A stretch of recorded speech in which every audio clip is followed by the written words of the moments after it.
Electric potential energy के बारे में बात करेंगे हम लोग अभी, ठीक है। तो इलेक्ट्रिक पोटेंशियल एनर्जी के बारे में क्या बोले कि ग्रेविटेशनल पोटेंशियल एनर्जी जिस प्रकार का होता है सेम लगभग वैसे ही यहां हम लोग potential energy, electric potential energy का चर्चा करेंगे।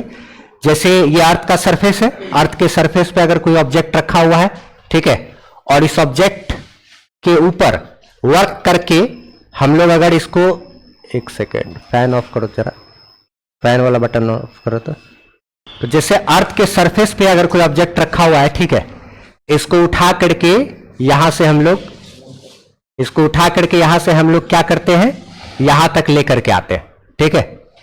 तो ऑब्जेक्ट को अगर यहां से उठा करके यहां तक लेकर के आए तो लाने में कुछ वर्क किए, ठीक है।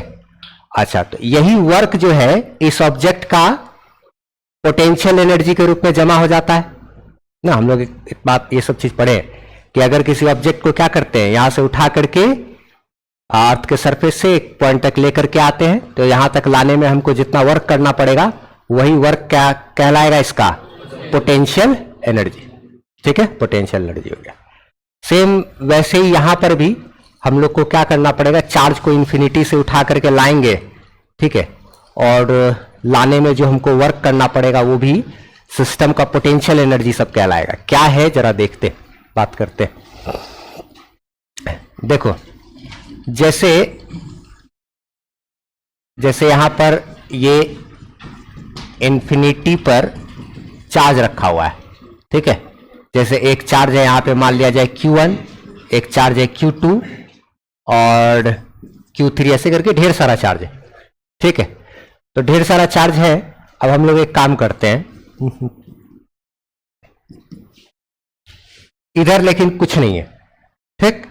हम लोग क्या किए, अच्छा एक चीज देखो, तो जैसे कि अर्थ के ये ग्रेविटेशनल पोटेंशियल एनर्जी के केस में, यानी ग्रेविटी के केस में हम लोग पोटेंशियल एनर्जी को जीरो तो कहां माने थे, अर्थ के सरफेस पे पोटेंशियल एनर्जी है जीरो, और इसी को रेफरेंस पॉइंट कहते हैं। रेफरेंस पॉइंट एक ऐसा वर्ड का इस्तेमाल हम लोग किए थे पहले भी शायद।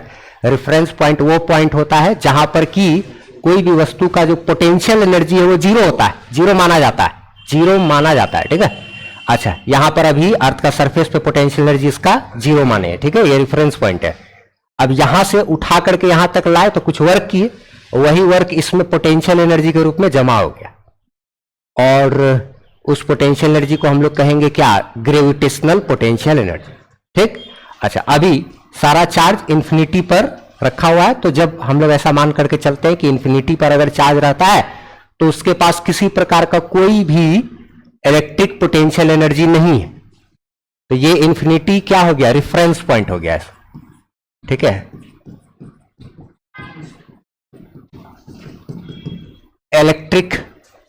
इलेक्ट्रिक फोर्स के केस में ना, इलेक्ट्रिक पोटेंशियल एनर्जी के केस में इंफिनिटी को हम लोग क्या लेते हैं, रेफरेंस पॉइंट, जहां पर कि उसके पास चार्ज सबके पास कोई पोटेंशियल एनर्जी नहीं है।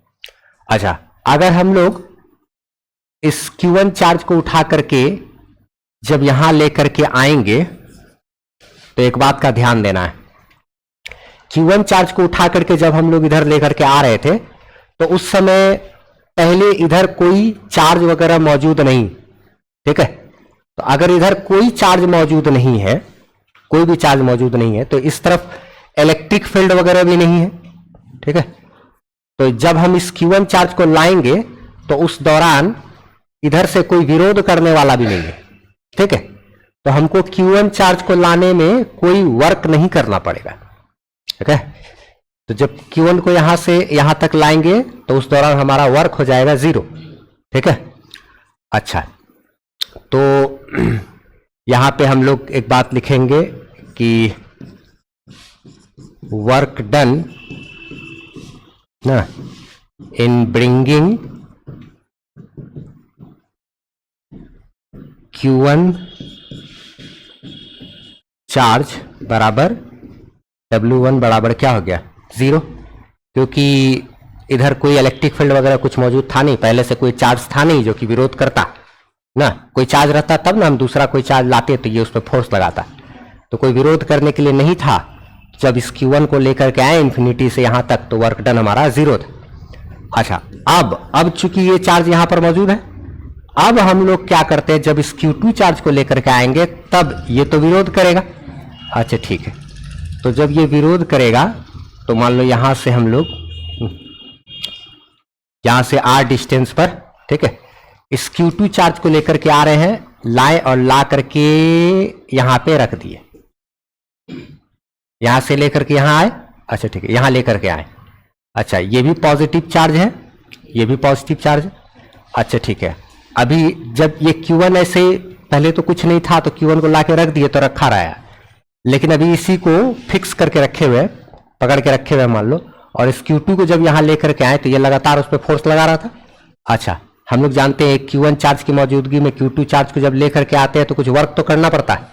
अच्छा ये कुछ वर्क करना पड़ेगा और हम जैसे जैसे पास लाएंगे उतना ज्यादा फोर्स लगाना पड़ेगा। अच्छा तो यहां लेकर के आए, इसको पकड़े हुए हैं तो इसके पास एनर्जी अभी छिपा हुआ है, जैसे छोड़ेंगे तो ये भाग जाएगा, ये प्लस के कारण ये उधर क्या होगा, भागेगा। तो जब तक पकड़े हुए तब तक इसके पास एनर्जी छिपा हुआ है। अच्छा हम लोग जो वर्क किए ना इसको उठा करके यहां तक लाने में, वही वर्क इसमें पोटेंशियल एनर्जी के रूप में जमा हो जाएगा। इस अकेले चार्ज में भी यही पूरा का पूरा सिस्टम के पास उतना ही नेट पोटेंशियल एनर्जी होगा।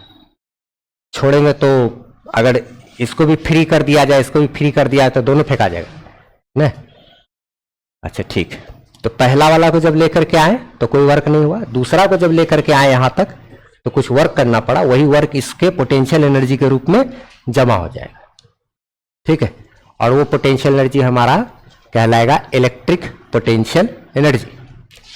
अच्छा अब जरा दिमाग लगाया जाए कि Q1 चार्ज की मौजूदगी में Q2 चार्ज को उठा करके जब यहां तक लाएं तो वर्क आखिर करना कितना पड़ा, तो जो वर्क करना पड़ेगा वही वर्क हमारा क्या कहलाएगा, पोटेंशियल एनर्जी कहलाएगा इसका।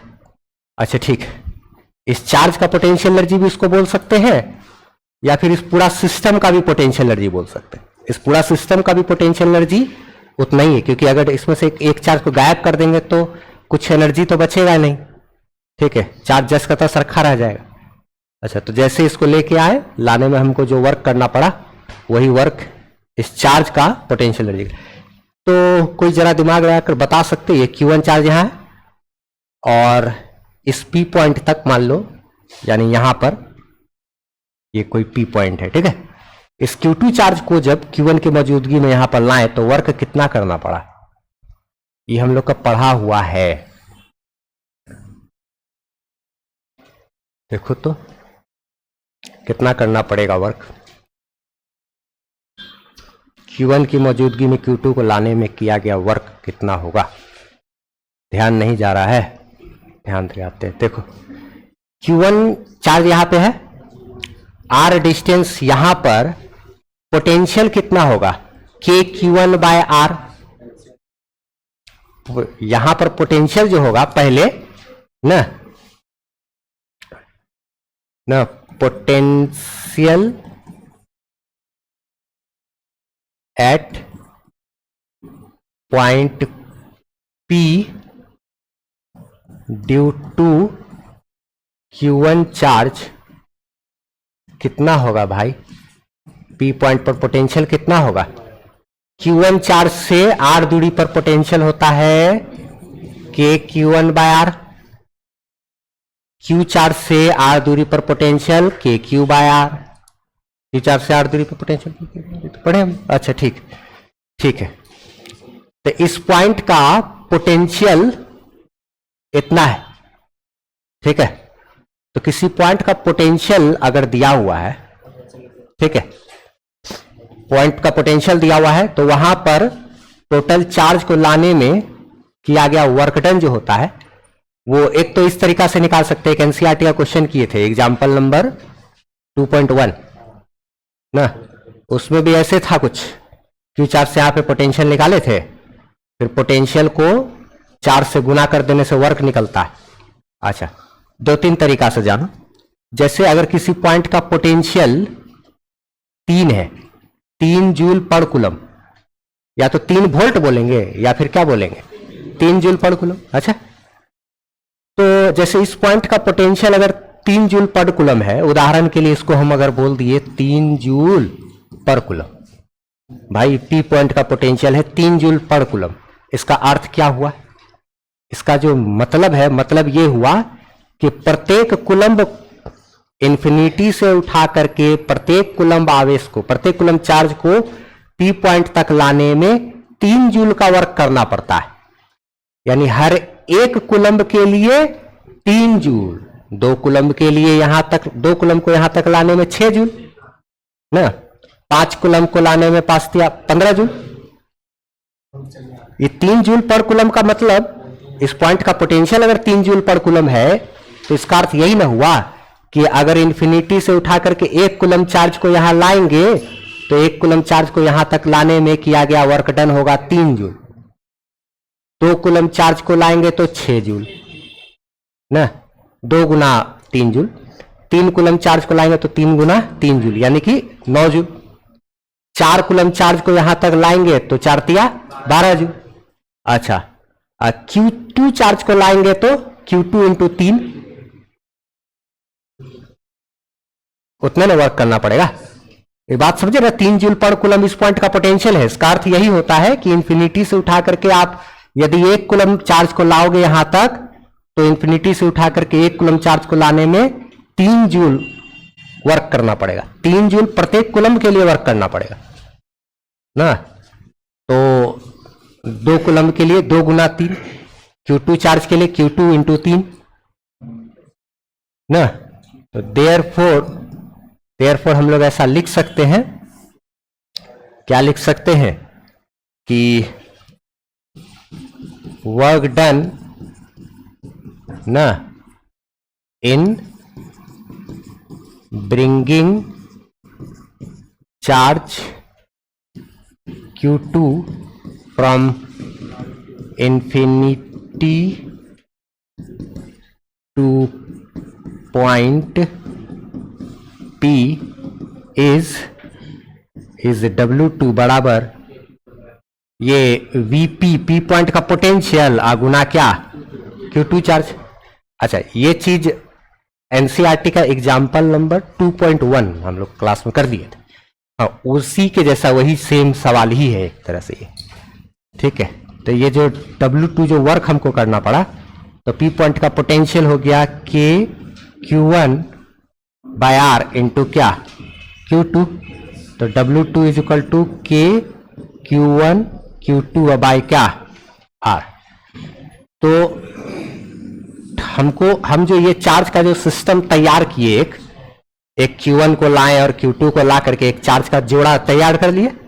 इस चार्ज का एक सिस्टम को तैयार करने में हमको जो टोटल वर्क करना पड़ा, Q1 को लाने में तो 0 वर्क था, फिर Q2 को लाने में इतना वर्क हुआ, यानी कि टोटल वर्क यही हो गया, टोटल इतना ही वर्क हो गया। अच्छा ठीक, तो हमने जो इस चार्ज के सिस्टम को तैयार करने में जो टोटल वर्क किया है K Q1 Q2 by R, यही वर्क कहलाएगा इस सिस्टम का पोटेंशियल एनर्जी। ठीक है, इस सिस्टम का क्या कहलाएगा, या तो इस सिस्टम का या तो इस चार्ज का भी पोटेंशियल एनर्जी यही है। इस एक चार्ज अगर इसको फिक्स कर दिया है तो इसके पास यही टोटल एक पोटेंशियल। अच्छा, तो इस चार्ज का सिस्टम को तैयार करने में हमको जितना वर्क करना पड़ा, टोटल वर्क डन ही कहलाएगा इस सिस्टम का पोटेंशियल एनर्जी। ठीक है, तो इसको हमको लिखना पड़ेगा कि देयरफॉर नेट वर्क डन, यानी कि W1 प्लस W2, तो total work done 0 plus K Q1 Q2 by R net लिखा हुआ है ना। तो जो W नेट वर्क डन हुआ K Q1 Q2 by R। ठीक है, इसी को हम लोग लिख सकते हैं ऐसा कि this work done is known as potential energy of the system of two system of charges. ठीक है, यही वर्क डन कहलाएगा क्या, this work done is known as potential energy of the system of two charges. ये दो charge का जो system था उसका पोटेंशियल एनर्जी कहलाएगा। इसीलिए इसको हम लोग लिख सकते हैं U से, पोटेंशियल एनर्जी को डिनोट करते हैं। ठीक है, U से क्या करते हैं, पोटेंशियल एनर्जी। तो दो चार्ज का जो जोड़ा है अगर, तो उसके लिए पोटेंशियल एनर्जी का ये फॉर्मूला हो जाएगा। ये U से क्या चीज को डिनोट किए हैं, पोटेंशियल एनर्जी। अच्छा, उसके बाद पोटेंशियल एनर्जी का, पोटेंशियल एनर्जी का डेफिनेशन हम लोग क्या लिख दिए हैं कि it is the amount of work done in bringing charges from infinity to the given point. Charges को इंफिनिटी से उठा करके दिए गए बिंदु तक लाने में किया गया वर्क डन है ये। चार्ज को इंफिनिटी से उठा करके किसी बिंदु तक लाने में किया गया वर्क डन है ये, for making the system of charges, ताकि चार्ज का एक सिस्टम तैयार किया जा सके। ठीक है, और system of charges known as electric potential energy of that system of charges. Infinity से उठा करके चार्ज को दिए गए बिंदु तक लाने में किया गया वर्क डन, ताकि क्या कर सके, चार्ज का एक सिस्टम तैयार कर सके, वही वर्क डन कहलाता है हमारा उस सिस्टम का क्या, पोटेंशियल एनर्जी। ठीक है, तो अब इसको लिखना तो पड़ेगा, तो पहले इसको लिखा जाए पूरा, उसके बाद तब ये हो गया, ये इलेक्ट्रिक पोटेंशियल एनर्जी है ना। तो ठीक है, तो इलेक्ट्रिक पोटेंशियल एनर्जी का डेफिनेशन लिख करके, अगर मान लिया जाए 2 मार्क्स में कहीं पूछा जाए, तो इलेक्ट्रिक पोटेंशियल एनर्जी का डेफिनेशन लिख करके बोर्ड में क्या करना है कि नीचे में एक फोटो बना देना है इस तरीके से, Q1 Q2 बीच की दूरी R, तो यहाँ पे लिख देना क्या, U बराबर K Q1 Q2 by R, ऐसे करके लिख देना, अच्छा रहेगा। वो पोटेंशियल एनर्जी का डेफिनेशन लिख करके उसके बाद ये कैसे फोटो बना के लिख दोगे, 2 मार्क्स का कम से कम। अच्छा ठीक है, जैसे एक बात ध्यान रहे कि पोटेंशियल एनर्जी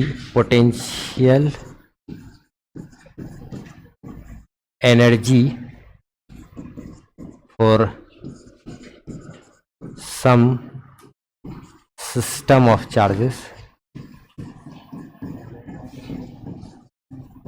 अच्छा, जैसे मान लिया जाए इस तरीके से, अगर 2 चार्ज था तो उनके बीच का पोटेंशियल एनर्जी तो हम लोग देखें कितना, K Q1 Q2 बाय ना, यहाँ पे लिखते अभी हम लोग यहाँ कर रहे हैं। ठीक है, तो 2 चार्ज के बीच तो ठीक है, K Q1 Q2 बाय है। अब अगर अच्छा एक चीज देखो, तो ये बोले थे हम कि इलेक्ट्रिक पोटेंशियल एनर्जी चैप्टर 1 का कूलम्ब्स लॉ, यानी जो फोर्स है उससे थोड़ा थोड़ा मिलता जुलता हो, तो उसके जैसा है ना, K Q1 Q2 bye R² जैसा, पावर बस को कम हो गया है ना। और जो चैप्टर 1 का इलेक्ट्रिक फील्ड इंटेंसिटी था, चैप्टर 2 का इलेक्ट्रिक पोटेंशियल से उसका फॉर्मूला सब मैच करता है, KQ बाय R वाला है सब चीज। तो इसमें भी अगर हम लोग चाहें, जैसे चैप्टर 1 में सर्कुलर रिंग के एक्सिस पर निकाले थे ना जैसे इलेक्ट्रिक फील्ड, वैसे पोटेंशियल भी निकाल सकते हैं यहाँ पे। एनसीईआरटी में तो दिया हुआ तो नहीं है, लेकिन पहले जितना एनसीईआरटी के हिसाब से हम लोग हैं वो टोटल कर लेते हैं, फिर बाद में तब कुछ जो एक्स्ट्रा वाला करना होगा वो हम तब अलग से करेंगे, जैसे चैप्टर 1 में किए थे ना। तो ठीक है, तो इसमें हम लोग बात करते कुछ सिस्टम में, जैसे मान लिया जाए एक इस तरीके से ये चार्ज, ये कोई ट्रायंगल है, ठीक है, ये इक्विलेटरल ट्रायंगल है, एल एल एल इस तरीके से साइड दिया हुआ है। यहाँ पे एक चार्ज है Q1, एक चार्ज है Q2, एक चार्ज है Q3, ठीक है, तीनों चार्ज रखा हुआ है। और इस तीनों चार्ज का जो सिस्टम है, इसको तैयार करने में हमको जो टोटल वर्क लगा होगा, वही वर्क इस पूरा सिस्टम का पोटेंशियल एनर्जी कहलाएगा। अगर ऐसे करके सिस्टम दे दे और बोले कि इसका पोटेंशियल एनर्जी बताने, तो इसका पोटेंशियल एनर्जी जो टोटल होगा वो देखो इस तरीके से। तो पहले इन दोनों का पोटेंशियल एनर्जी लिखेंगे, K Q1 Q2 भागा क्या, L प्लस फिर इसके बीच का potential energy K Q2 Q3 भागा L प्लस इसके बीच का potential energy K Q1 Q3 by क्या L। सारा चार्ज का एक दूसरे के साथ जोड़ा लग गया। तो इस तरीके से हम लोग अगर बोलेगा निकाल ले कि पूरा सिस्टम का पोटेंशियल एनर्जी कितना है, तो हम लोग बता सकते हैं। अच्छा, इसी में एक कभी कभी सवाल, ये पूरा हो गया, ये टोटल एनर्जी हम लोग निकाले, U से पोटेंशियल एनर्जी को बता रहे, तो ऐसे करके सिस्टम दे रहेगा, तो इसका पेयर सबका पेयर लगाते जाएंगे, सबके लिए अलग अलग पोटेंशियल एनर्जी लिख देंगे, हो जाएगा। अच्छा, लेकिन अगर हमसे सवाल में ये पूछ दे कि बताइए Q3 चार्ज को इंफिनिटी से उठा करके यहां तक Q3 चार्ज को लाने में किया गया वर्क डन, किसको लाने में? Q3 चार्ज को लाने में, ठीक है। अच्छा, सबसे पहले Q1 को लाके रखे होंगे, फिर Q2 को लाके रखे होंगे, फिर Q3 को लाके रखे होंगे, ठीक। तो जब Q1 को लाने में किया गया वर्क डन, तो हाँ यहां पे एक बात ध्यान रखना पहले ना, W1 वर्क डन, देखो एक बार बिहार बोर्ड में पूछा है, इसीलिए हम बोले work done W1 in bringing Q1 charge, वो तो पहले 0, सबसे शुरू में उसको लेकर के एक एक करके ला रहे हैं, चार लाते हैं। तो जब सबसे पहले Q1 को लाए होंगे, तो क्योंकि कोई विरोध करने वाला नहीं था, तो Q1 को लाने में किया गया वर्क डन 0। अब सिर्फ Q1 मौजूद है, हम अब ला रहे हैं किसको? Q2 को, ठीक है ना। वर्क डन W2 ना इन ब्रिंगिंग Q2 चार्ज, तो वर्क डन तो वही ना, पोटेंशियल एनर्जी को ही तो वर्क डन। Q3 यहां मौजूद नहीं है, खाली कौन मौजूद है? Q1 मौजूद है, हम लेकर के आ रहे हैं अब किसको? खाली Q2 को, ठीक है। तो Q2 को, Q1 मौजूद है, ये Q3 मौजूद नहीं है, सिर्फ Q1 मौजूद है, और अब Q2 को लेके आए। तो अभी जो वर्क डन होगा Q2 को ला करके यहां रख दिए, तो खाली यही दोनों जोड़ा दिख रहा है ना। तो जो वर्क डन होता है वो इन दोनों के बीच का पोटेंशियल एनर्जी, यानी कि कितना? K Q1 Q2 बाय क्या? L। ये अच्छा, जब Q1 और Q2 मौजूद है, और अब किसको लेकर के आ रहे हैं? Q3 को। हमको पूछेगा अगर मान लो सवाल में कि सिर्फ Q3 को लाने में कितना वर्क करना पड़ा, Q1 Q2 की मौजूदगी में सिर्फ Q3 को लाने में कितना वर्क करना पड़ा। तो देखो तो जरा सा, work done W3 in bringing Q3 charge in presence of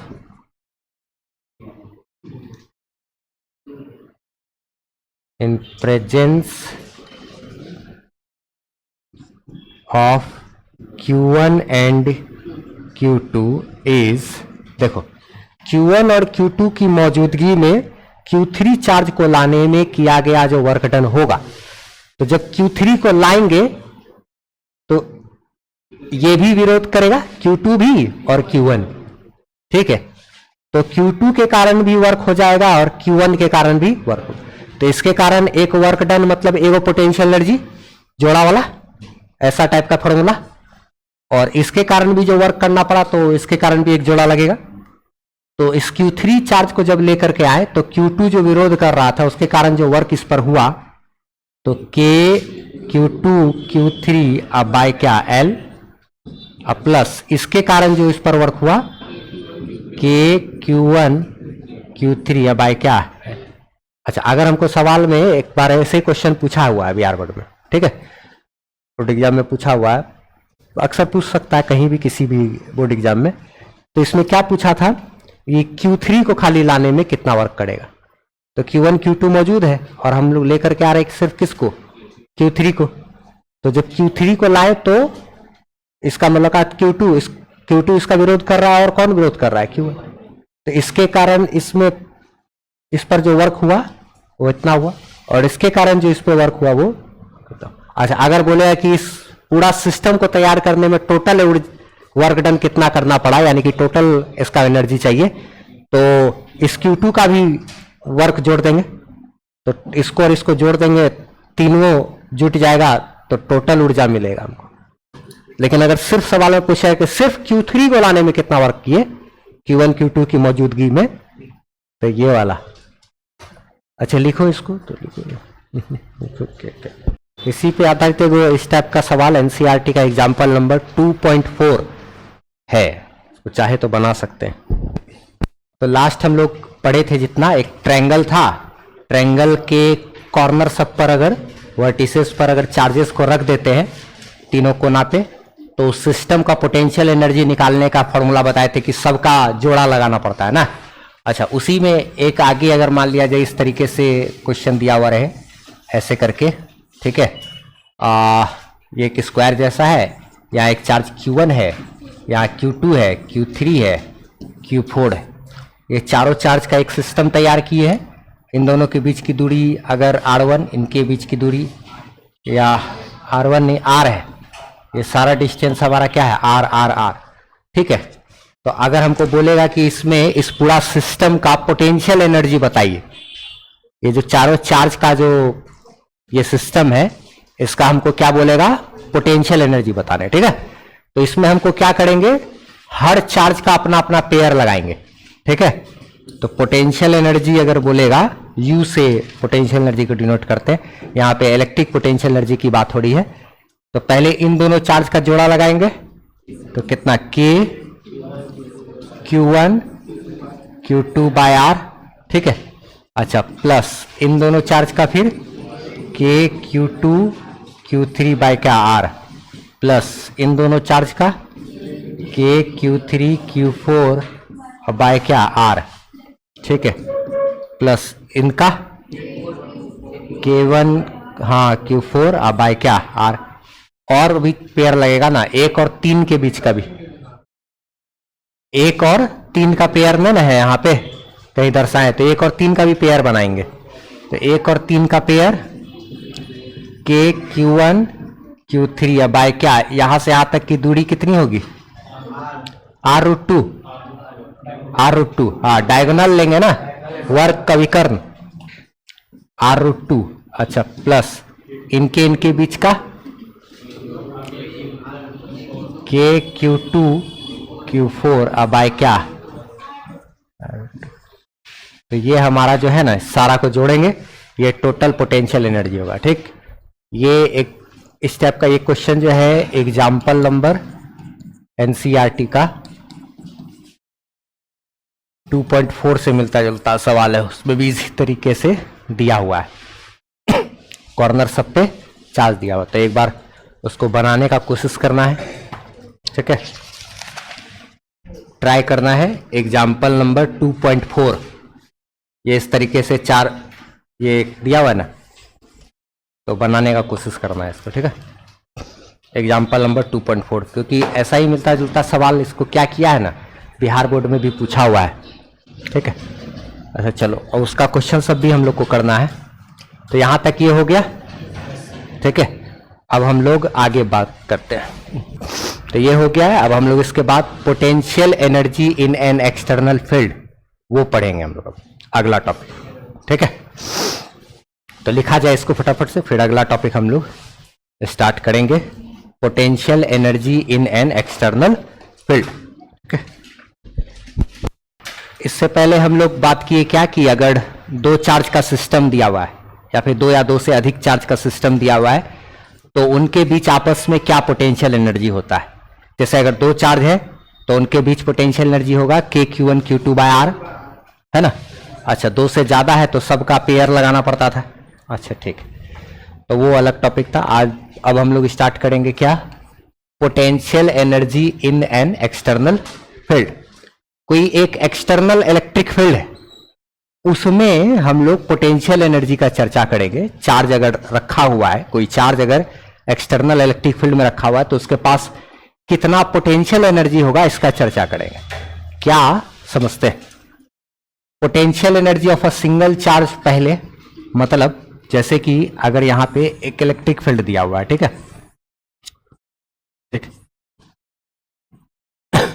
heading सारा हेडिंग का जो नाम सब है सब एनसीईआरटी के बुक के हिसाब से कर दिए है। अच्छा, ये एक इलेक्ट्रिक फील्ड दिया हुआ है, ठीक है। तो इलेक्ट्रिक फील्ड दिया हुआ है, तो इसमें आगे बढ़ेंगे तो हर पॉइंट का पोटेंशियल क्या होगा, बदलेगा। जानते हैं कि कम होगा। अगर इलेक्ट्रिक फील्ड की दिशा में जाएंगे तो पोटेंशियल सब गिरेगा। अच्छा, उल्टा चलेंगे तो पोटेंशियल क्या होगा, बढ़ेगा। अच्छा, तो जैसे मान लिया जाए ये कोई एक ऐसा पॉइंट है, ठीक है, और इस पॉइंट का कुछ पोटेंशियल दिया हुआ है। इस पॉइंट का पोटेंशियल क्या है, ठीक है, V है। पोटेंशियल ऑफ दिस पॉइंट, ठीक है, इस पॉइंट का क्या दिया हुआ है, पोटेंशियल दिया हुआ है, ठीक है। तो इस पॉइंट का पोटेंशियल मान लो V है, ठीक है, V इस पॉइंट का क्या है, पोटेंशियल। अच्छा, और हम लोग किसी चार्ज को, Q चार्ज को इंफिनिटी से उठा करके ला करके यहां पे अगर रख दिए, ठीक है, Q चार्ज को इंफिनिटी से उठा करके यहां पे लाके रख दिए, तो इसके पास कुछ हम क्या होगा, पोटेंशियल एनर्जी जमा हो जाएगा। जैसे इस चार्ज को छोड़ेंगे तो ये चार्ज देखो तो उधर भागेगा, इलेक्ट्रिक फील्ड के डायरेक्शन में अपने आप मूव करने लगेगा। अच्छा, इलेक्ट्रिक फील्ड के डायरेक्शन में मूव करने का मतलब यहां का पोटेंशियल ज्यादा है, जब ये यहां आ जाएगा तो पोटेंशियल तो डाउन हो जाएगा। तो यानी high positive charge electric field के दिशा में चलता है, मतलब हाई पोटेंशियल से लो पोटेंशियल की तरफ चलता है। ठीक है, इस लाइन को भी एक हम लोग नोट डाउन कर देंगे। तो जैसे अगर कोई यहां एक पॉइंट है, इस पॉइंट का पोटेंशियल अगर भी है, तो इन्फिनिटी से Q चार्ज को उठा करके इस पॉइंट तक लाने में हमको वर्क कितना करना पड़ेगा, Q इंटू भी। लास्ट वाले क्लास में एक उदाहरण दिए थे, 3 जूल पर कूलम अगर इस पॉइंट का पोटेंशियल है, तो यानी कि इसका मतलब ये हुआ कि हर एक कूलम चार्ज को लाने में 3 जूल का वर्क करना पड़ रहा है। तो 2 के लिए 2 गुना भी, 3 के लिए 3 गुना भी। तो Q चार्ज को अगर इंफिनिटी से उठा करके इस पॉइंट तक लाए हैं तो हमको वर्क कितना करना पड़ेगा, Q इंटू वी, और वही वर्क इसका क्या होगा, पोटेंशियल एनर्जी। तो अगर किसी पॉइंट का पोटेंशियल पता हो और वहां पर कोई चार्ज रखा हुआ हो, तो उसके पास जो पोटेंशियल एनर्जी होता है वो होता है कितना, चार्ज गुना वहां का पोटेंशियल। देयरफॉर U यानी कि potential energy of a single charge Q is U बराबर Q भी। तो एक बात ध्यान रखना, अगर कोई इलेक्ट्रिक फील्ड में कोई चार्ज अगर दिया हुआ है, ठीक है, तो इस चार्ज का जो पोटेंशियल एनर्जी होगा वो कितना होगा, चार्ज गुना वह जहां रखा हुआ है वहां का पोटेंशियल। तो चार्ज गुना पोटेंशियल, तो ये हम लोग इसको इस तरीके से लिख सकते हैं, पोटेंशियल एनर्जी बराबर क्या हो जाता है, चार्ज इनटू क्या, पोटेंशियल। पोटेंशियल एनर्जी बराबर चार्ज इनटू क्या लिख सकते हैं, पोटेंशियल। पोटेंशियल एनर्जी बराबर चार्ज इनटू पोटेंशियल, ठीक है। अच्छा, इसी में आगे देखो तो अगर हमको बोला है कि potential energy of a system of 2 charges in an external field, मतलब अगर हम लोग को इसी में एक चार्ज नहीं बल्कि इस बार क्या कर दिया है, 2 चार्ज दे लिया है, ठीक है। तो इलेक्ट्रिक फील्ड है इस तरीके से, तो एक चार्ज यहां पर है Q1 और एक चार्ज यहां पर है Q2। इस पॉइंट का पोटेंशियल V1, तो इस पॉइंट का पोटेंशियल V2। अच्छा, तो इसके पास अपना पोटेंशियल एनर्जी होगा, इसके पास भी अपना पोटेंशियल एनर्जी होगा। अच्छा, और इन दोनों के बीच की दूरी है मान लो R, ठीक है। तो 2 चार्ज का जोड़ा दिया हुआ है, एक यहां है एक यहां है, और हमको अभी इस 2 चार्ज का जो सिस्टम है, अगर इस 2 चार्ज के सिस्टम को किसी बाहरी इलेक्ट्रिक फील्ड में रख दिए तो इसके पास टोटल पोटेंशियल एनर्जी कितना होगा। जैसे ये 2 चार्ज का सिस्टम की जगह पे कोई डायपोल भी हो सकता था, इलेक्ट्रिक डायपोल -Q +Q वाला, तो वो अगला टॉपिक वो भी है, वो भी देखेंगे। तो अभी हम लोग क्या किए, 2 चार्ज ले लिए, दोनों पॉजिटिव चार्ज ही है, और इस चार्ज के जोड़े के पास पोटेंशियल एनर्जी टोटल कितना होगा। तो देखो जरा सा, जो इसके पास टोटल जो पोटेंशियल एनर्जी होगा, U से हम लोग पोटेंशियल एनर्जी को डिनोट करते हैं। अच्छा देखो, तो पहले तो इस चार्ज के पास अपना पोटेंशियल एनर्जी होगा Q1 इंटू V1, तो Q1 इंटू क्या, V1, प्लस इस वाले चार्ज के पास अपना पोटेंशियल एनर्जी Q2 इंटू क्या V2 प्लस ये दोनों चार्ज के बीच भी आपस में पोटेंशियल एनर्जी होता है, लास्ट क्लास में पढ़े थे। दो चार्ज है Q1 और Q2 R दूरी पर रखा हुआ है, तो उन दोनों के बीच आपस में पोटेंशियल एनर्जी होगा ना K Q1 Q2 by R। तो K Q1 Q2 बाय क्या R। तो ये अपना भी उनका पोटेंशियल एनर्जी, तो टोटल पोटेंशियल एनर्जी इतना हो गया। अगर दो चार्ज का सिस्टम दिया हुआ है तो इतना। अगर किसी इलेक्ट्रिक फील्ड में सिर्फ एक सिंगल चार्ज है तो उसके पास पोटेंशियल एनर्जी चार्ज इंटू वहां का पोटेंशियल। अगर चार्ज का दो चार्ज का कोई सिस्टम दिया हुआ है तो इसका अपना फिर इन दोनों के बीच का, इस तरीके से।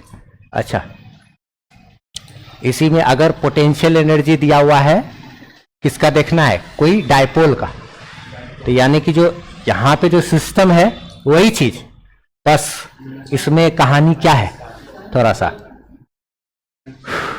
प्लस क्यू और माइनस क्यू का फेरा है, ठीक है। तो ये कहानी थोड़ा सा डिफरेंट होगा। हाँ, इसमें इतना आसानी से नहीं है, इसका कहानी अलग है थोड़ा सा। इसमें हम लोग अलग तरह से इसको कैलकुलेट करेंगे।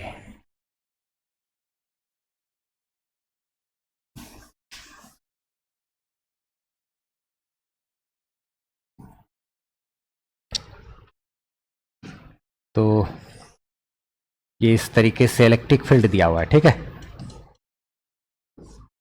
और इलेक्ट्रिक फील्ड में क्या है कि जैसे कोई डायपोल रखा हुआ है, ठीक है, तो डायपोल अगर रखा हुआ है तो उस डायपोल के पास पोटेंशियल एनर्जी कितना होगा हमको ये पता करना है, ठीक है। डायपोल के पास कितना पोटेंशियल एनर्जी है ये पता करना।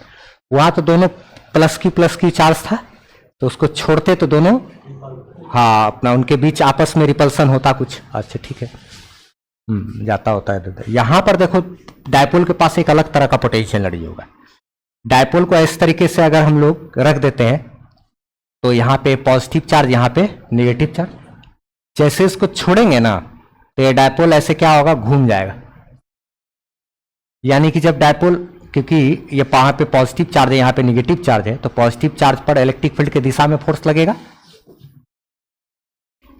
पॉजिटिव चार्ज पर किधर, डायपोल में अगर कोई डायपोल रखे हैं तो पॉजिटिव चार्ज पर इलेक्ट्रिक फील्ड की दिशा में, नेगेटिव चार्ज पर इलेक्ट्रिक फील्ड की उल्टा दिशा में, तो डायपोल ऐसे करके घूमेगा।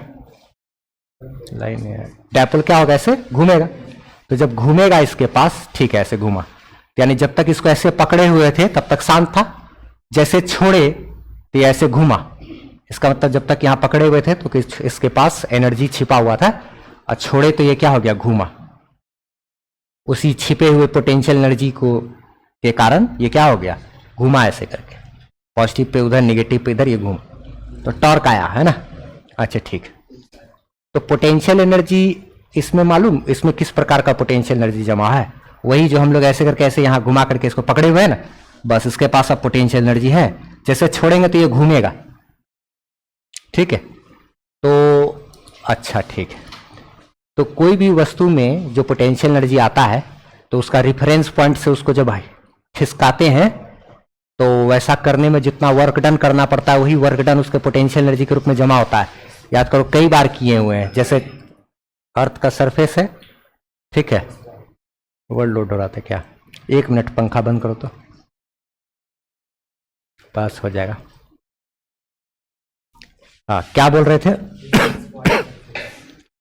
लाइन पता नहीं, काफी टाइम से कटा हुआ। जैसे कि अर्थ ग्रेविटेशनल, इसके केस में क्या करते हैं, कोई भी ऑब्जेक्ट को यहां से उठा करके यहां तक लाए तो रेफरेंस पॉइंट है, यहाँ पे पोटेंशियल एनर्जी 0 है, यहां से उठा करके h हाइट तक लेकर के आए तो पोटेंशियल एनर्जी इसके पास mgh जमा हो गया। अच्छा, ठीक है। तो सेम ऐसे ही शुरू में तो इसके पास पोटेंशियल एनर्जी 0 था। डायपोल अगर कोई भी इलेक्ट्रिक फील्ड में रखा हुआ है तो उसके पास शुरू में पोटेंशियल एनर्जी 0 कब संभव है, तो देखो जरा सा, जैसे अगर डायपोल को ऐसे रख दिए एकदम पूरा बिल्कुल परपेंडिकुलर खड़ा है इस तरीके से, ठीक है, तो देखो तो यहां पे प्लस क्यू चार्ज है और यहां पे क्या है, माइनस क्यू चार्ज है, और यहां का पोटेंशियल अगर भी है तो यहां का भी पोटेंशियल भी। तो अभी क्या कहते हैं, इनके बीच जो पोटेंशियल एनर्जी होगा यहां का क्यू भी प्लस में क्यू भी माइनस में, तो पोटेंशियल एनर्जी अभी जीरो है डायपोल का, अभी डायपोल का, तो ये हमारा क्या हो गया, रेफरेंस वाला पोजीशन, ये रेफरेंस पोजीशन है, रेफरेंस वाला पोजीशन पर पोटेंशियल एनर्जी क्या होता है, जीरो ना।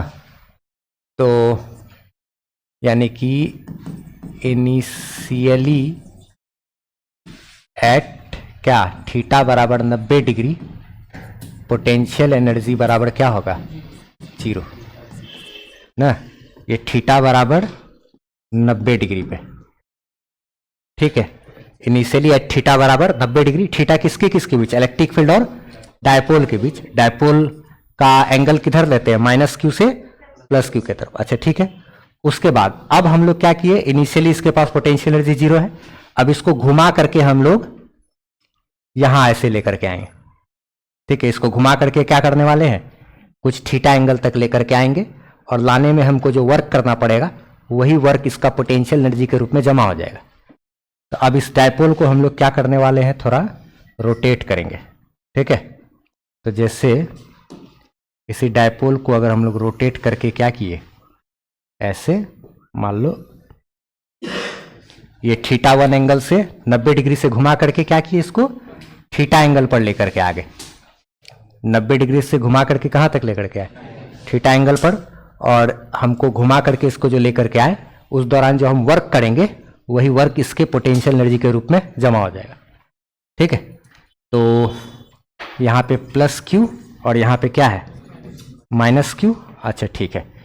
तो इसको यहाँ से घुमा के यहाँ तक लेके आए हैं। अब इसमें जो वर्क निकालेंगे, ठीक है, तो देखो वर्क निकालने का एक जनरल फॉर्मूला हम लोग पढ़े हैं, integration of F dot D x, है ना।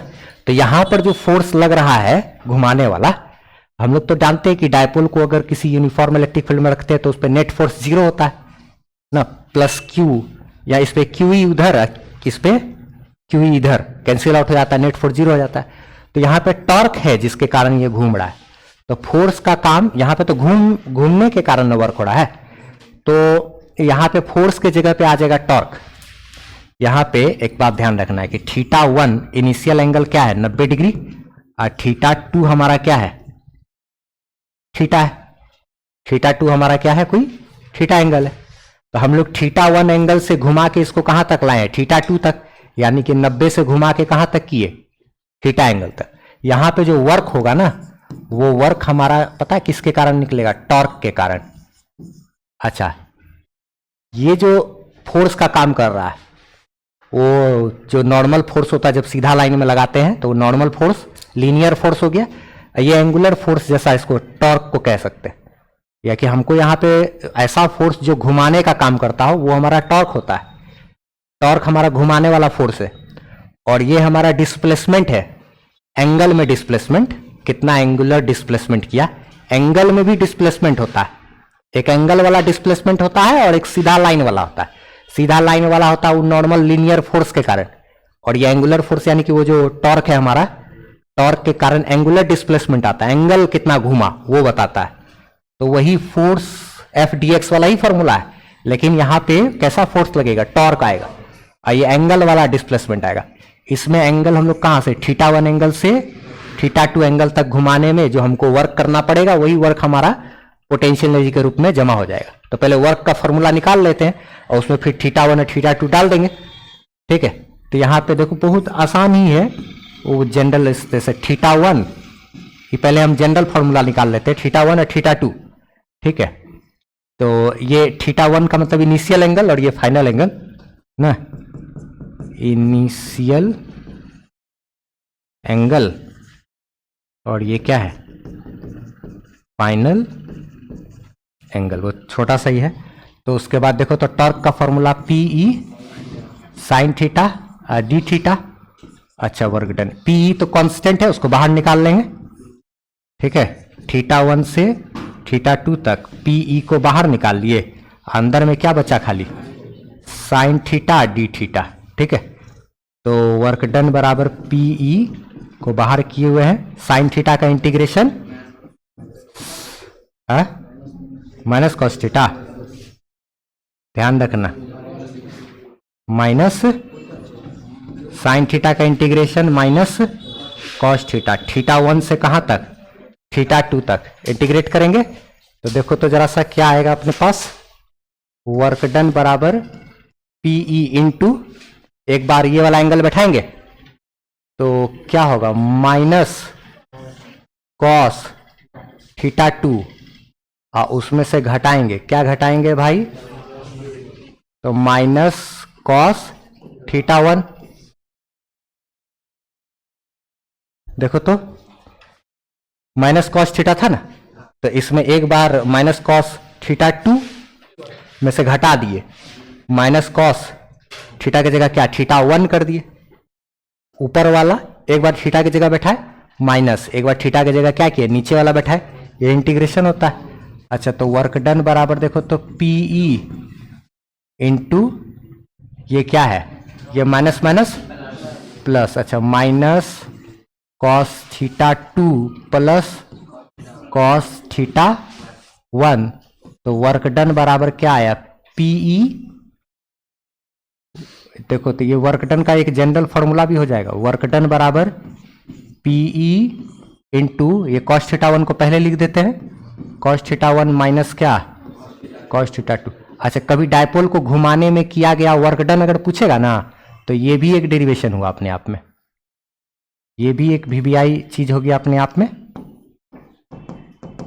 अच्छा बट पोटेंशियल एनर्जी की बात करेंगे तो उसको हम लोग वर्क डन के बराबर लिखेंगे। अच्छा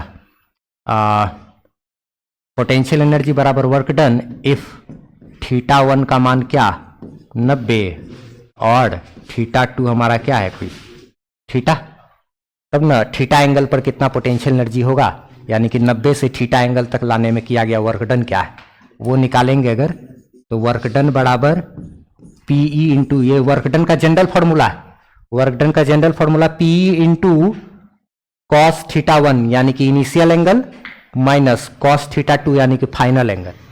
इस पे आधारित सवाल भी पूछता है, एक पूछा हुआ है, हम इस बार के इसी साल क्वेश्चन में पूछा था। इसमें क्या किया था ना, इनिशियल एंगल ये थीटा 1 बोला था 0 है और थीटा 2 180 है, तो 0 से 180 एंगल तक अगर डायपोल को घुमाए हैं तो वर्क बताइए कितना हुआ, तो थीटा 1 की जगह 0 और थीटा 2 की जगह 180 डाल के निकालने के, इसी साल 2025 में पूछा है।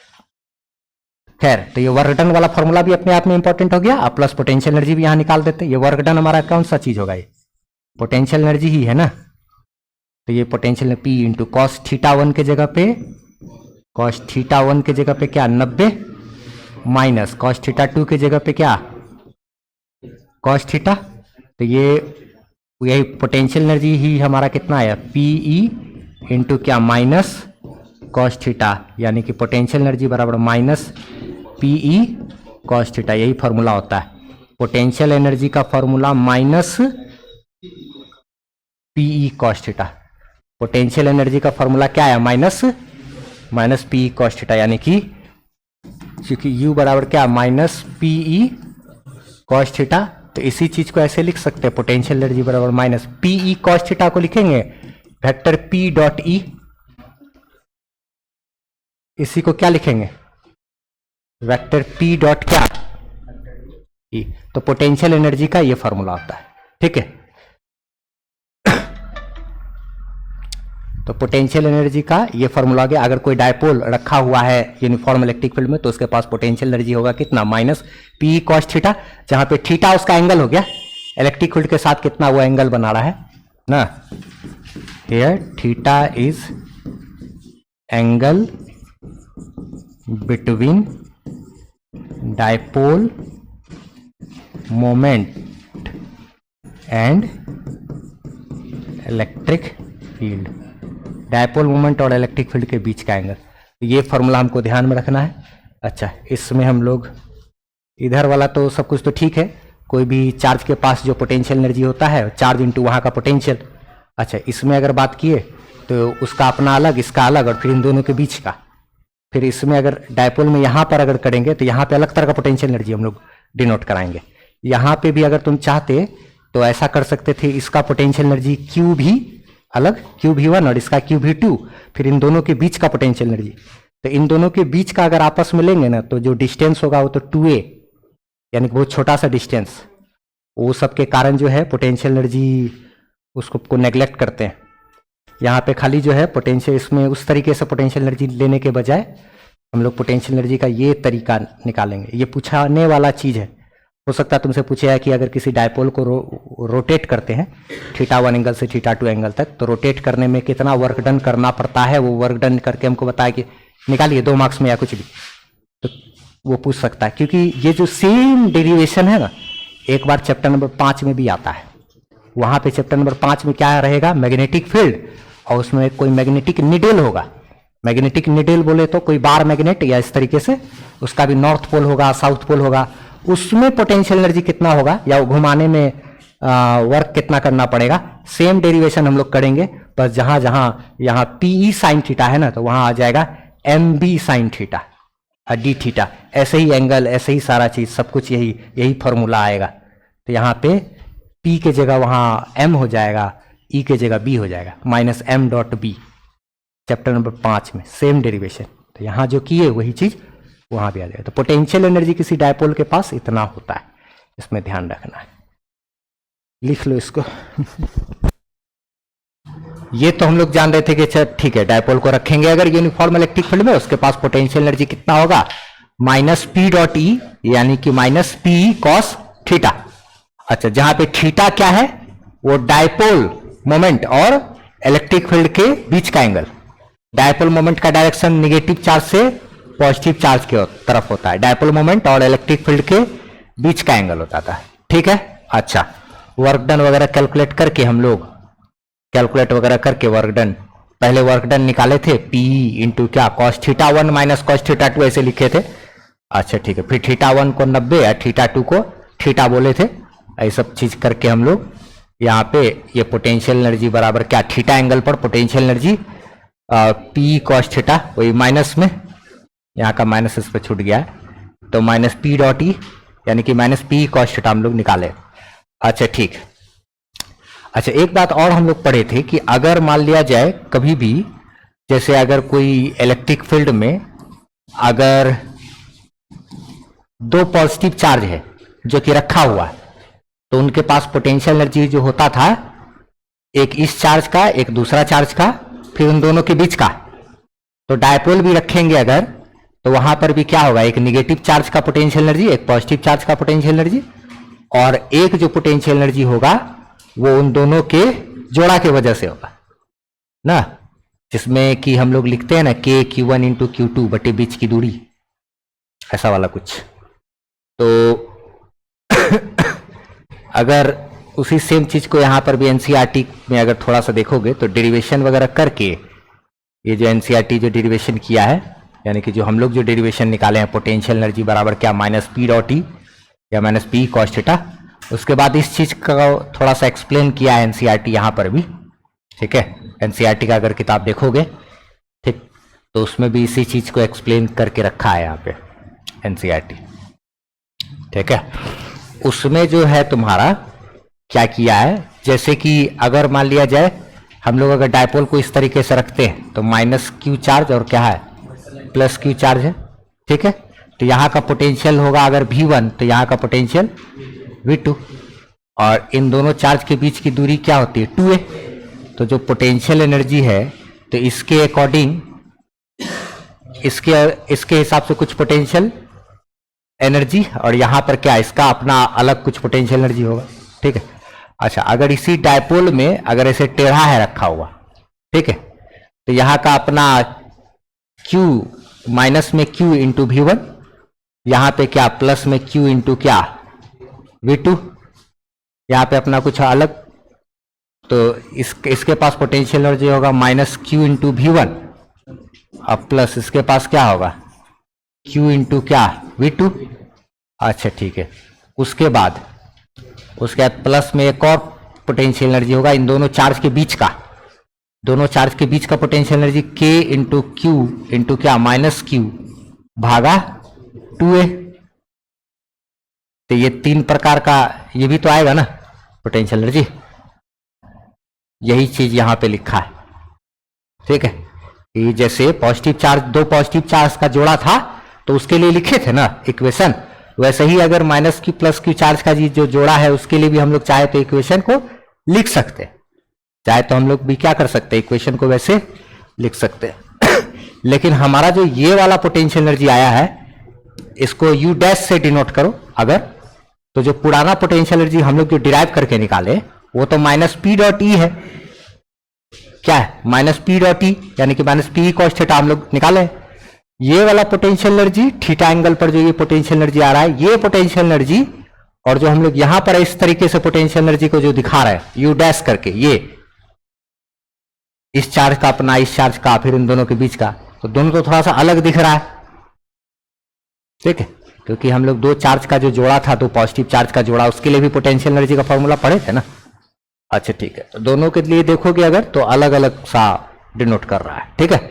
अच्छा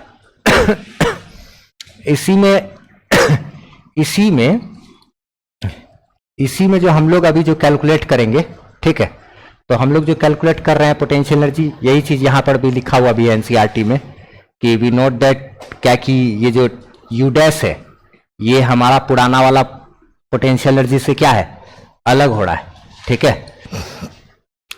सिंस द इतना insignificant since a constant is, ठीक है, द सेकंड टर्म इक्वेशन, इसमें कहानी क्या करना है हमको, सिर्फ कि ये वाला जो टर्म जो हम लोग लेकर के चल रहे हैं, ठीक है, दोनों चार्ज के बीच की दूरी क्या है, बहुत छोटा, ठीक है, बहुत ही क्या है, छोटा वाला डिस्टेंस है। अच्छा ठीक, तो ये वाला जो पोर्शन है, तो ये वाला जो पोर्शन होता है, इस पोर्शन को खाली हम लोग उसमें नेग्लेक्ट कर रहे हैं, जो हम लोग जो निकाले हैं ये वाला portion minus P dot E, इसमें क्या किया गया है सिर्फ कि जो ये दोनों वाला हिस्सा है ना, चार्ज के कारण जो पोटेंशियल एनर्जी इसका और इसका, तो ये पोटेंशियल एनर्जी को ही हम लोग माइनस पी डॉट ई के जैसा डिनोट करें, बाकी ये वाला हिस्सा को हम लोग नेग्लेक्ट कर देंगे, ठीक है। ये वाला जो हिस्सा होगा, देखो तो ये जो 2a डिस्टेंस है, ये 2a डिस्टेंस क्या है, बहुत छोटा है।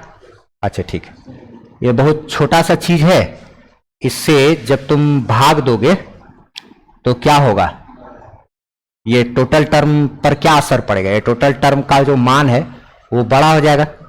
अब माइनस में लिखित तो निगेटिव में कोई चीज बड़ा होने का मतलब वो बहुत छोटा हो जाएगा, उसको नेग्लेक्ट कर देंगे, ठीक है, इस वाले हिस्सा को नेग्लेक्ट कर देते हैं। और ये वाला जो हिस्सा होता है ना, यही हिस्सा का मान जो आता है हम लोग को, जिसको कि हम लोग निकालते हैं, वही माइनस पीई कॉस थीटा होता है। ये वाला जो हिस्सा है, इसी हिस्सा का वैल्यू क्या आता है, माइनस पी कॉस थीटा। अब बाकी इसमें ये वाला हिस्सा को हम लोग नेग्लेक्ट करें। तो एनसीईआरटी अगर पढ़ोगे तो एनसीईआरटी पढ़ते समय ये सब चीज क्या क्या लिखा हुआ है, खाली कभी कंफ्यूजन आए तो उसके लिए हम बस हल्का सा ये चीज का चर्चा कर दिए, ठीक है। बाकी वैसे कुछ खास इसको करने की जरूरत नहीं, ठीक है। तो हमारा जो अगर बोलेगा ना कभी भी कि किसी डायपोल को θ1 एंगल से θ2 एंगल तक रोटेट करने में वर्क डन बताइए, तो वर्क डन अगर निकालने के लिए बोलेगा तो हम लोग क्या करेंगे, वही θ1 और θ2 करके हमारा जो डेरिवेशन में क्या आया था, W is equal to work done is equal to P into cos θ1 minus cos θ2, तो यही चीज हम लोग डिराइव करके छोड़ देंगे। अगर वर्क डन बोलेगा तो, और बोलेगा पोटेंशियल एनर्जी निकालने, तो उसमें θ1 90 या θ2 थीटा रख करके तो माइनस पी डॉट ई यानी कि माइनस पी कॉस थीटा तक डिराइव करके लेकर के आएंगे। तो पोटेंशियल एनर्जी बोलता है या फिर वर्क डन निकालने के लिए बोलता है, तो उस तरीके से हम लोग डेरिवेशन कर लेंगे जो हम लोग किए हैं अब तक। अच्छा, तो बाकी हम ये सिर्फ इस तरीके से ऐसे ही बोल दिए कि एनसीईआरटी में कभी तुम देखो अगर तो इतना देखो, उसके बाद ये सब चीज दिखाई दे तो कंफ्यूजन ना हो, उसके लिए हम बस हल्का सा ऐसे ही बता दिए, ठीक है। तो इसमें से ये वाला चीज टर्म को क्या करते हैं, नेग्लेक्ट करके, और ये वाला टर्म को ही हम लोग माइनस पी कॉस थीटा के रूप में निकालते हैं, ठीक है। तो सेम चीज को ऐसे इसको यहाँ पे अगर एक्स्ट्रा में थोड़ा सा लिखोगे तो हाँ, बस जितना तक किए हैं लिख दो इसको, बस खाली हल्का सा हो गया ना। इसमें चाहो तो एनसीईआरटी का ये सब एग्जाम्पल नंबर 2.6 ये सब बना सकते हो। इलेक्ट्रोस्टैटिक्स ऑफ कंडक्टर स्टार्ट करना है हमको, ठीक है। लेकिन उससे पहले बीच में यहां पर एक छोटा सा चीज बताते हैं। इक्विलिब्रियम पोजीशन की बात करें जरा से, ये क्या होता है इसको समझ लो, ठीक है। इस पे आधारित क्वेश्चन सीबीएसई में भी कई बार पूछता है और बिहार बोर्ड में भी पूछा हुआ है, इस साल 2025 में भी पूछा है, ठीक है। देखो जैसे कि एक होता है अगर कोई भी वस्तु है, ठीक है, उसके ऊपर लगने वाला अगर नेट फोर्स और नेट टर्क अगर जीरो हो तो कहेंगे कि वो इक्विलिब्रियम में है।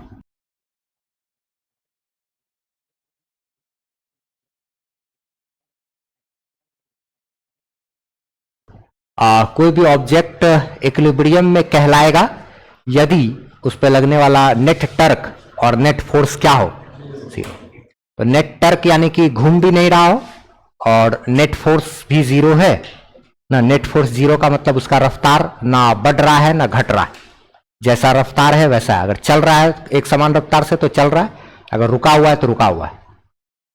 तो नेट फोर्स जीरो का मतलब रुका हुआ है ऐसा नहीं होता है, एक समान रफ्तार से चल रहा है। अगर नेट फोर्स जीरो का मतलब यह होता है कि ना ही उसका रफ्तार बढ़ रहा है ना ही उसका रफ्तार घट रहा है।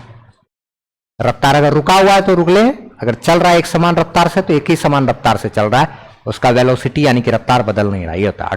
नेट टॉर्क जीरो का मतलब अगर एक समान स्पीड से घूम रहा है तो घूम रहा है, ना ही उसका स्पीड घूमते समय बढ़ रहा है ना घट रहा है, या अगर रुका हुआ है तो रुका हुआ है, नहीं घूम रहा तो नहीं घूम रहा है। अच्छा, तो इसी में ठीक है, नेट टर्क और नेट फोर्स अगर किसी वस्तु पे लगने वाला जीरो है तो कहेंगे कि वो इक्विलिब्रियम में है। अब उसका भी दो प्रकार होता है, एक होता है stable equilibrium. Stable equilibrium, stable equilibrium का अर्थ ये हुआ कि यदि कोई वस्तु, जैसे उदाहरण के लिए समझाते हैं, अगर मान लिया जाए कोई कटोरा ऐसा है कोई चीज, इसमें यहां पे एक वस्तु को रख दिए तो ये अभी इक्विलिब्रियम में है, इसको शांत है, हिल डुल कुछ कर ही नहीं रहा, शांत है एकदम। तो इस पर लगने वाला नेट फोर्स जीरो है क्योंकि इस पे नीचे की तरफ ग्रेविटेशनल फोर्स mg लग रहा है और ये सतह को दबाया तो सतह इसके ऊपर नॉर्मल फोर्स लगाता है, रुका हुआ है बेचारा शांत, इक्विलिब्रियम में, ठीक है। अच्छा, लेकिन इक्विलिब्रियम में भी दो प्रकार का इक्विलिब्रियम होता है, एक होता है स्टेबल वाला इक्विलिब्रियम, एक होता है अनस्टेबल वाला इक्विलिब्रियम। स्टेबल इक्विलिब्रियम बोले तो इसमें इक्विलिब्रियम में है, इसको जरा सा भी तुम खिसका दोगे या छोड़ दोगे तो वापस अपना जगह पे आएगा, यानी इक्विलिब्रियम वाली स्थिति को वापस पाने का कोशिश करेगा बार बार, तो ये कहलाएगा एक स्टेबल इक्विलिब्रियम पोजीशन। ये स्टेबल इक्विलिब्रियम वाला पोजीशन कहलाएगा। जिस प्रकार डायपोल के केस में स्टेबल में क्या है ना कि छोड़ेंगे तो वापस वहीं आने का कोशिश करेगा, ठीक है। जैसे यहां पर अभी, सॉरी गलत बन गया, हाँ ये चीज है, अभी इसी में तुम देखो यहां पे प्लस क्यू और यहां पे क्या माइनस क्यू, कोई चार्ज को रख दिए, अच्छा डायपोल है ऐसे रख दिए।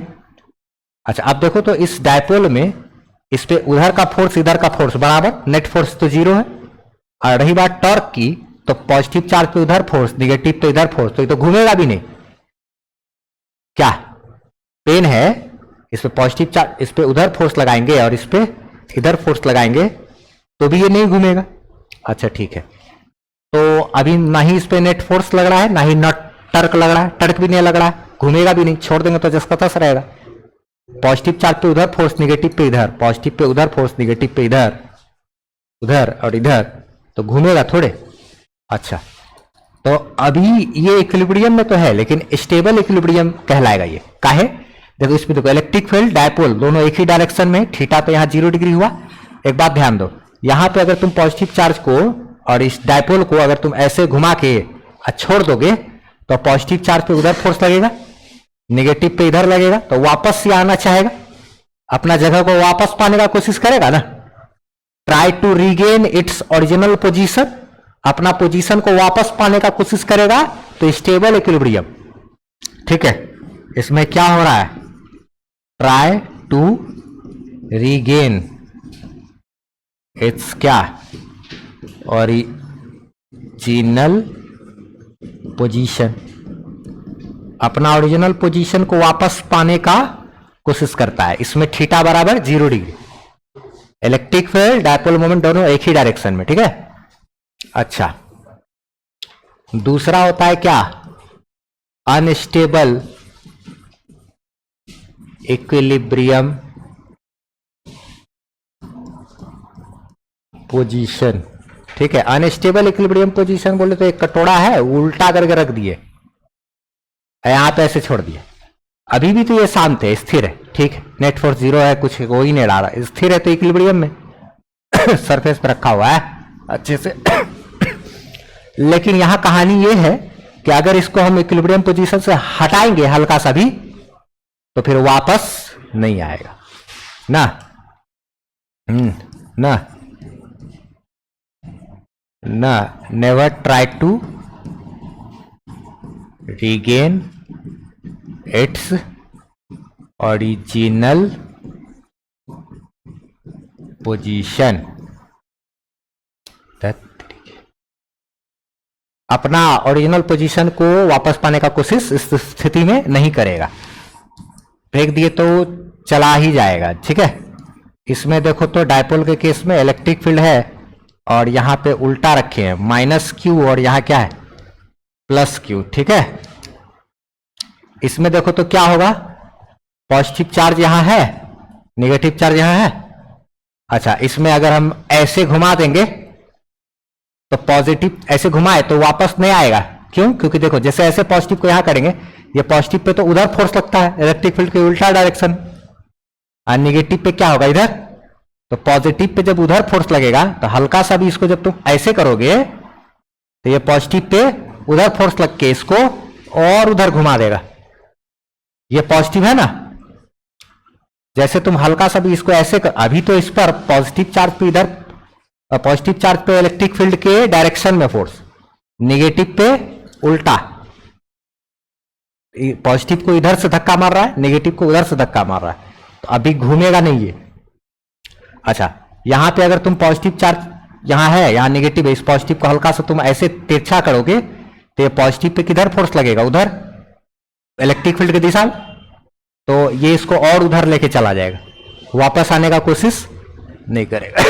इसमें थीटा बराबर 180 डिग्री है, देखो इलेक्ट्रिक फील्ड उधर है, डायपोल मोमेंट इधर, नेगेटिव से पॉजिटिव चार्ज की तरफ डायपोल, तो इसमें यहां पे ऐसा कहानी होता है। तो ये स्टेबल इक्विलिब्रियम पोजीशन का कंडीशन और ये अनस्टेबल इक्विलिब्रियम पोजीशन का कंडीशन, ठीक है। इसमें सवाल कुछ इस प्रकार से पूछता है, हाँ देखो क्वेश्चन क्या किस प्रकार से पूछा है कि find work done in rotating a dipole in uniform electric field E if dipole moment is P from क्या stable equilibrium position to unstable equilibrium position.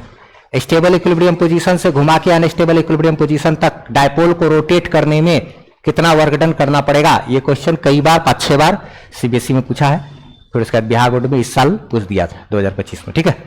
इसमें क्या कहते हैं, तो हम लोग को क्या किया, सिंपल इलेक्ट्रिक फील्ड है, इसमें कोई डायपोल हमारा initially unstable equilibrium stable equilibrium position में प्लस क्यू माइनस क्यू ना, तो स्टेबल इक्विलिब्रियम पोजीशन से अनस्टेबल इक्विलिब्रियम पोजीशन, यानी कि θ1 बराबर 0 डिग्री और θ2 बराबर क्या 180 डिग्री। क्या स्टेबल इक्विलिब्रियम पोजीशन से घुमा के अनस्टेबल इक्विलिब्रियम पोजीशन में लेकर के आए हैं डायपोल को, तो वर्क कितना हुआ, यानी कि कैसे कैसे, ये तो उल्टा लिख दिए ना, यहाँ पॉजिटिव और यहाँ क्या है निगेटिव, तो शुरू में θ 0 degree, electric field dipole moment एक ही डायरेक्शन, तो यहां से घुमा के इसको फिर क्या किए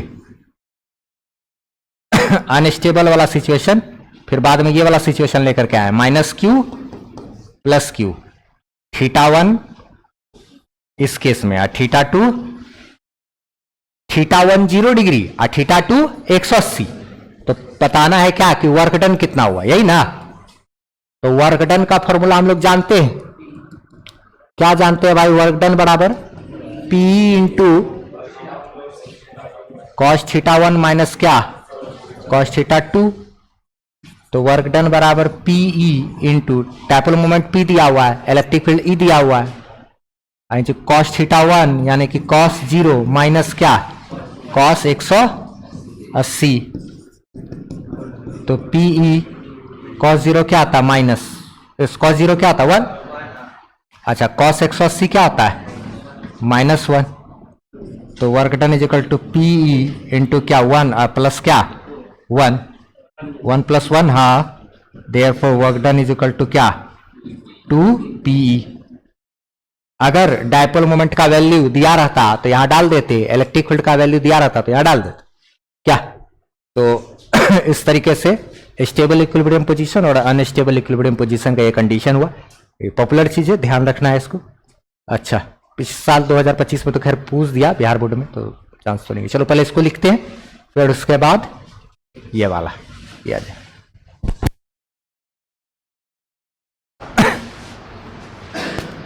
चलो अब हम लोग आगे बात करेंगे थोड़ा इलेक्ट्रोस्टैटिक्स ऑफ कंडक्टर के बारे में।